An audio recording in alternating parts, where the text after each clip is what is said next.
नमस्ते महालक्ष्मी नमोऽस्तुते।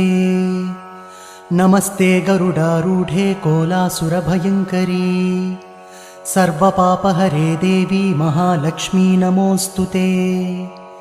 सर्वज्ञे सर्ववरदे सर्वदुष्टभयङ्करी सर्वदुःखहरे देवी महालक्ष्मी नमोऽस्तुते।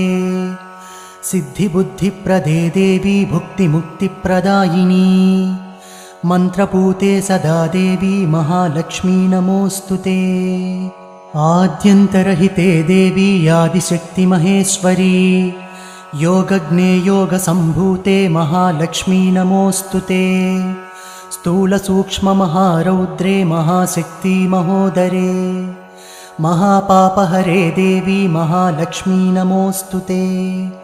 पद्मासनस्थिते देवी परब्रह्मस्वरूपिणी परमेशी जगन्